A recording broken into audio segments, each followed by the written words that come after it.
Bonjour à toutes et à tous, j'espère que vous allez bien, que vous m'entendez bien. Aujourd'hui, on se retrouve pour les 8 pronostics de la Ligue des Champions. On est sur BetClick. Alors sur BetClick, il s'est passé un truc de folie. J'ai cru qu'on m'avait piraté.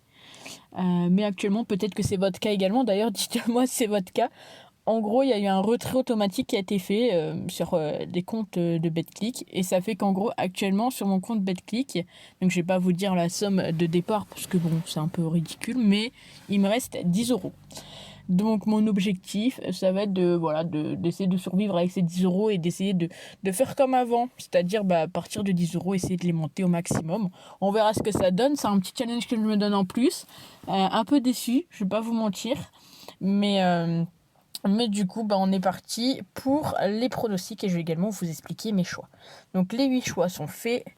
Bien évidemment, je vous déconseille de tous les combiner. Prenez-en juste un ou deux en plus aujourd'hui. Et je vous ai sorti des très belles cotes.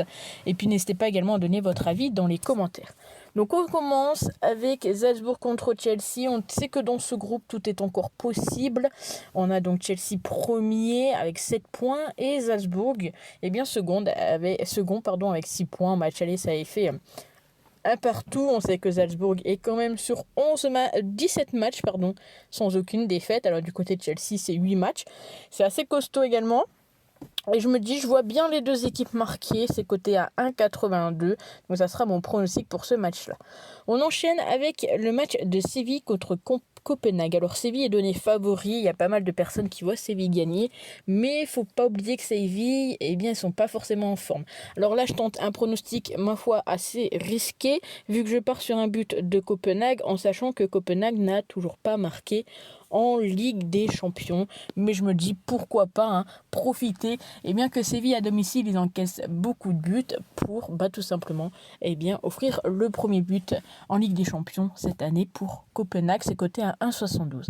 On enchaîne avec Dortmund contre City.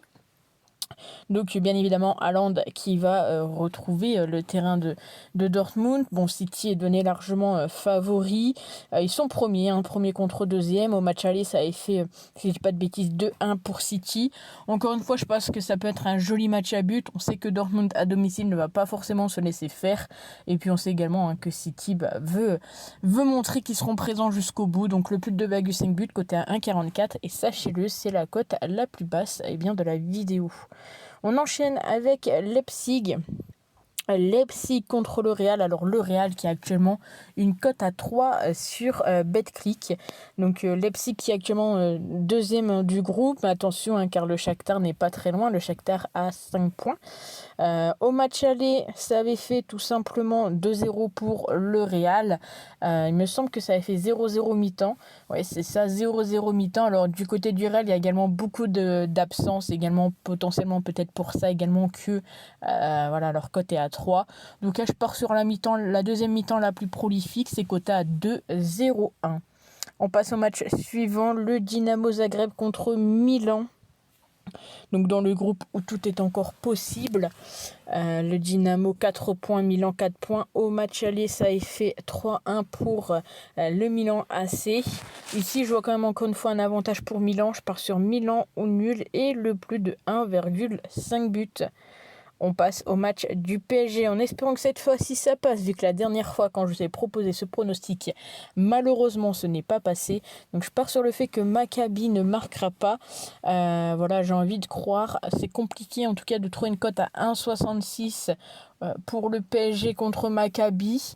Le PSG gagne à la mi-temps, c'est coté à 1,28. Enfin vraiment c'est des cotes très basses. Alors après on peut toujours se baser sur des buteurs, mais je crois que Mbappé c'est 1,40 je crois. Donc c'est vraiment pas folichon, j'ai envie de dire.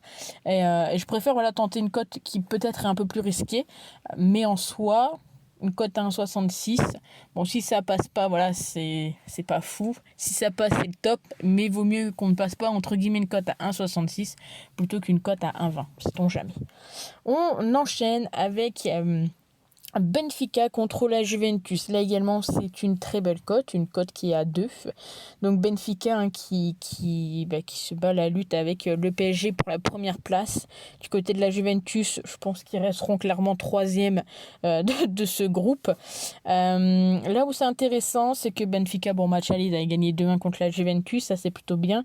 Et surtout le fait que Benfica, à domicile, c'est une équipe qui marque très souvent au moins 2 buts.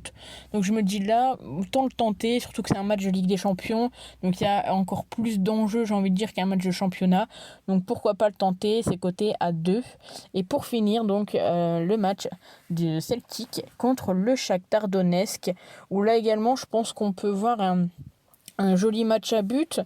Comme je vous l'ai dit, ça va surtout être important pour le Shakhtar, parce que si le Shakhtar gagne contre le Celtic et que Leipzig perd contre le Real, et bien dans ce cas-là, le Shakhtar passerait devant Leipzig et donc continuerait un peu plus de chances de continuer l'aventure en Ligue des Champions. Donc je vois un match à but. Au match aller, je ne sais plus combien ça a fait, sûrement un petit match nul.